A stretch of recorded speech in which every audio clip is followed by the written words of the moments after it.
this morning.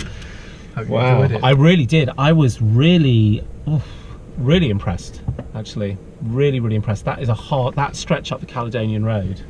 Yeah, so zero interventions. I saw that, so, yeah, it's really difficult. Yeah. So here with Alex Kendall, who's the founder and CEO of Wayve. Hi, Alex. Hey, Azeem. I mean, this is quite an interesting experience, being in a Jaguar I-Pace with a human driver and a powerful computer sitting in the back. All right, here we go. So the AI is now controlling everything about the car. It's controlling the speed, the steering, the brakes, the indicator, and not yet the horn. Not yet. Oh, will it control the horn? Eventually, but not yet. It's a polite and considerate driver. But yeah, you see how we slowed down for that pulling away vehicle, and now we're moving forward. I mean, none of this behavior has been hand programmed. It's all emerged from the training data. Yeah, and the training data is something that we'll definitely have to explore, because not every driver is a great driver.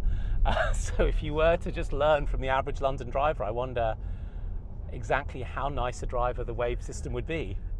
Yeah, exactly. We see it all here in London, but I mean, look at this. We've got a cyclist ahead. We've got some roadworks on the side of the road. Yeah, this is actually a complicated moment, right? Because the road narrowed anyway. We've got roadworks and we've got a cyclist, and it's uphill, so he's wobbling quite a lot. Yeah. So it's quite interesting to see how the car is dealing with this. It's very polite, I have to say. And he's on his phone. He's on their phone. And now as they pull away, we drive off. I mean, I cycle to work every day, and I'm glad that our car is able to be safe around cyclists.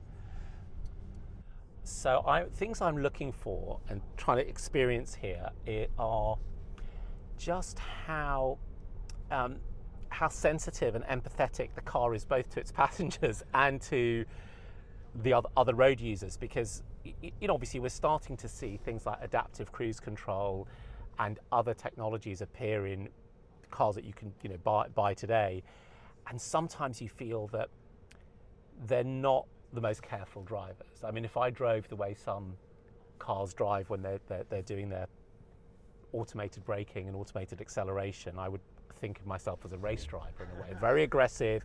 But the Wayve seems to be, it's kind of decent in terms of, and thoughtful in the way in which it's accelerating. Yeah, look, there's two paradigm shifts here that are worth talking about. The first one is just the complexity of the environment we're driving in. I mean, if you look at this narrow space here, it's very unclear where the lanes are. In fact, there's not really a center line here. It's an unstructured environment. There's lots of busy road agents around, whether it's the other cars, the cyclists we just went past. The complexity of this environment is such that you get an AI system that's capable of deploying here, it should be able to go worldwide.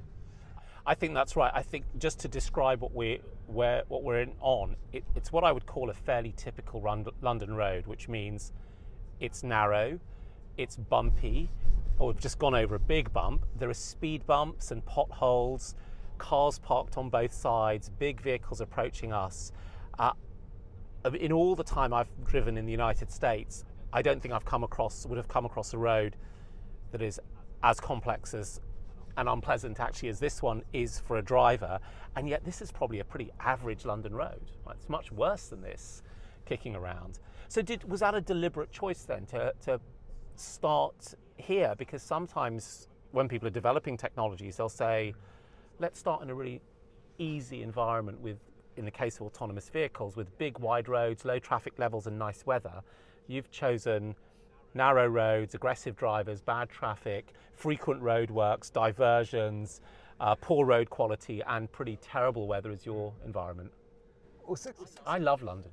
Me too. I've been here, 5 years now, but when we started 6 years ago in Cambridge, at that time, that's exactly what you saw in the autonomous driving industry. I mean, people were building systems that were told how to drive in very clean and structured environments, and if I thought, okay, what's the future of robotics going to be? What's going to enable intelligent machines to exist worldwide? It's not systems that are hand-programmed how to behave, but ones that have the onboard understanding to be able to drive through the rich, complex, and diverse worlds that we live in.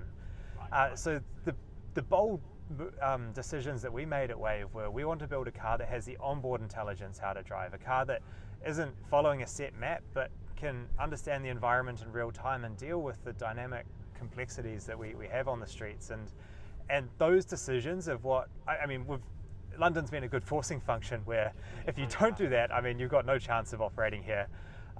But it's allowed us to pioneer a next generation approach, and hey, look at what we've got in front of us. That was amazing, yeah. So there, that was interesting. We had two pedestrians, older women, who decided to cross in the middle of the road really without looking.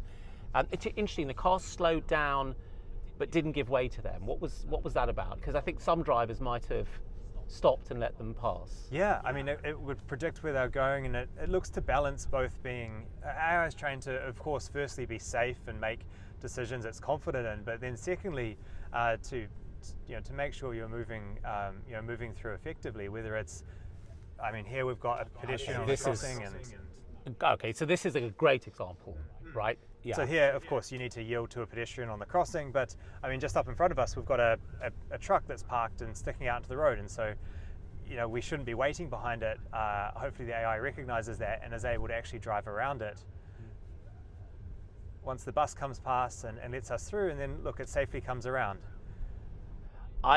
This is a really, really fascinating tech demonstration. We've got a pedestrian waving at us. Pedestrian waving, not sure if he's going to cross. But look how busy this is, right? You've got so much going on. For listeners who are in the UK and particularly in London, we should say we're driving up the Caledonian Road, which is running between King's Cross and Islington. It's a sort of light industrial road. It's not particularly wide. It's really, really busy with buses, industrial traffic, big lorries, double parking, roadworks. A lorry that tried to come onto our side of the road and try and cut us off, and we had to be defensive and pull over. Yeah, absolutely. And on top of that, because it's sitting between these areas where a lot of people live, there's a lot of pedestrian traffic as well. I mean, it is a really tough road for anyone. I mean, I know because I live around here, I don't really enjoy driving down the Caledonian Road for just that reason. So I'm quite curious though about, we're seeing it in this environment, and to be fair, that the speed limit's 20 miles an hour, right? The car doesn't even get a chance to get that fast in London. What's the experience when you go into, will this same car happily transition up through to the highways and then the freeways, or motorways as we call them here, and then whiz along at 70 miles an hour? And does it just do that in the seamless way a human driver might? Yeah, the way that the system grows and expands is all through training data. So the same system should be intelligent enough to drive highways, freeways, other countries, other cities, different road rules, whether it's I don't know, anything from south of Italy or India or even the United States. But the beauty of the system is that so much of the knowledge is shared between those different tasks. I mean, the way that pedestrians act, the way that traffic lights work, these are fairly common throughout the world. Right. And so what that means is that you don't need to recollect the entire amount of training data to adapt to a new place. In fact, to give you some statistics, we saw that when our AI was able to learn to adapt to go from driving a car like the one we're in right now to a van, we drive light commercial vans, 3.5 ton vans to do grocery delivery. We only needed about 3% of the training data in order to bring the van up to the same level of performance. We've also seen that the system learns to drive here in London, but we've taken it to over 15 UK cities now, and it's able to drive there without ever having any experience in those cities. It's because it doesn't need a high definition map to tell you where to drive, but it's able to take that knowledge and learn the general behaviors of how do you go through a traffic light, how do you go through a roundabout, and apply those to new places it hasn't seen before. So let's go look at the example of teaching the system to drive a van, a light commercial vehicle. You said there was 3% training data required. So essentially, does that mean you took the model that we're using in this lovely electric vehicle, and then you just had to train it for 3% additional van-specific circumstances? Yeah, so we collected a small amount of data on the van, and we trained the model on both sets of data, on the union Right. of both car and van data. Right. And the majority of the data was car experience, but it was able to, it could recognize the van as a larger vehicle. It needs to take wider turning circles and things like that. But it also was able to pull knowledge that, we only see emerge after thousands of hours of data, and it was able to take that over from the car data set and learn to get the best of both. I mean, my son is learning to drive at the moment, so I have some experience as teaching How many hours has it taken your son to drive? biological intelligence. Exactly. I mean, and I think that in general it's measured in the tens rather than hundreds of hours, right? And that's typically where you end up going in terms of actual formal tuition and then practice. So when we think about what the comparison is with your existing systems, do you require 2 orders of magnitude more, that you require thousands rather than the tens, or is it more than that? Yeah, it's a really interesting comparison, because yes, it took me, I think, maybe 10 to 20 hours to drive. I actually failed my first driving test as an aside, but I eventually got there. But it's not just that experience, it's the 15 or 16 years of experience you have growing up. Sitting in a car and observing the road or not. Yeah, or even playing your mum or your dad. Playing video games, or even just talking about risk and learning. We have the same eyes as a 5-year-old versus an adult. Right. But it's the ability to judge risk and understand the world that makes us confident to give someone a driver's license. And so in a similar way, we are training an AI not just on that driving experience, but also the broad knowledge base that you need to make safe decisions. Our latest models are in fact trained on internet text data. We feed in the literal PDF document the UK government publishes on the highway road code on how to drive. We feed that information into our system, and it learns from that. It learns from broad pre-training on wide internet scale text data and other sources, and from all of that information brings together we want to make sure it can make safe decisions with that. So presumably you're not going to train it on Fast and Furious films and Grand Theft Auto. Well, the interesting thing is you actually want to see, if I draw an analogy to large language models, when they're first trained on, what have we got here? This is great. Okay, we got 20 police officers? A protest around here or some investigation. We got vans that were coming around. 20, 30 police officers. Yeah, that's interesting. Yeah. Anyway, crazy stuff you see on the roads. What was I? We were talking about like Grand Theft Auto and Fast and Furious. So a large language model, you train these systems on all of the internet text, right? And that includes bullying, profanity, abuse, all of that kind of stuff. And then after you've got that pre-trained model, you then look to align it with trusted and safe human values. But that pre-training is important to build a general representation of what can happen before you align it with what you want. In a similar way, we want to see as much diverse driving experience as we can, so that we can understand in those scenarios how society plays out, but then make sure that we fine-tune and prompt and adapt our system to be as safe and compliant as possible. Okay, so that makes sense. So during pre-training, we want to see Grand Theft Auto, we want to see that kind of data, but during actually fine-tuning and productionization, it's very safety critical and careful with what we train our system to do. We'll get into some of those questions. I mean, I'm curious about those steps, and is there an RLHF, reinforcement learning with human feedback, step afterwards as well, in terms of getting the behaviours that you really want from the vehicle? But maybe I can come back to your that observation you made, which is that while it takes a human 50 hours to learn how to drive and pass their test, that's sitting on top of 17 years of experience in the real world and experience of things like physics and risk assessment and observing parents drive and being driven in places and watching cars on TV or on YouTube and playing video games, right? So there's a lot of knowledge that's been acquired over that period of time. So I think that allows us to maybe put however many thousands or thousands of hours of training you need to train the vehicle into context.